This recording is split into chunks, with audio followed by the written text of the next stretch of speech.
Trevor Lawrence, by the way, Oh, looking man. to bounce back from a difficult rookie season. Lawrence threw 17 interceptions last season. That's tied for the most in the NFL. He ranked last in yards per attempt. However, Lawrence's supporting cast could be much improved this season. In addition to hiring a new head coach in Doug Peterson, who Swagoo loves now, the Jaguars spent over $192 million in guaranteed money on free agents. That's the most in a single offseason in NFL history. It makes you raise your eyebrows a little bit, too. And you think about Travis Etienne coming back as well from injury. Could be a nice weapon there for Lawrence, too. Mina, what will success look like for Lawrence this season? Because I think it's a bit of a gray area in how you can really qualify this.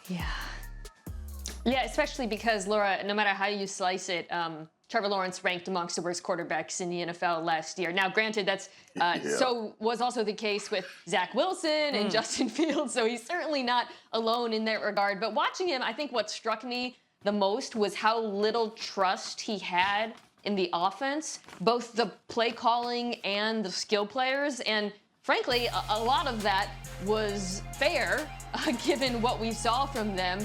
But when you watch it, you also saw him passing up at times on easy completions underneath, forcing the ball down the field, which led to some pretty untimely turnovers. So what I want to see is for him to look like he's playing on easy mode. I want Doug Peterson, who of course has a great history of working with young quarterbacks, to hold his hand a little bit. Take the easy stuff. You don't have to play hero ball, because that alone will give him a big leap forward after what we saw last year. That's why I love doing television with my sister MK, because there's so many things I want to talk about that you just said, because it lends itself to the incompetence that was in the building. And MK, you know, like being a former player, one of the results of not understanding what your job is you press. And you think you need to make big plays and overcompensate for what you're not being taught in the adverse situations that you're being put in. And that's where Trevor Lawrence was.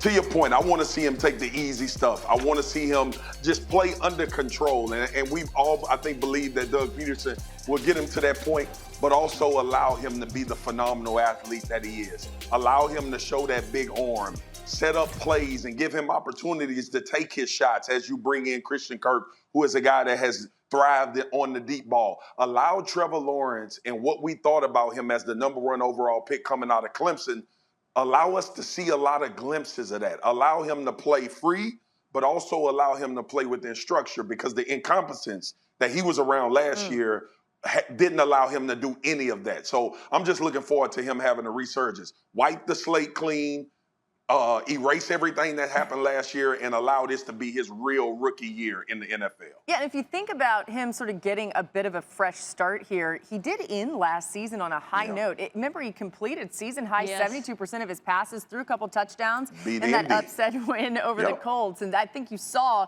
a little more of what we would expect out of him going forward. Thanks for watching ESPN on YouTube. For live streaming sports and premium content, subscribe to ESPN+.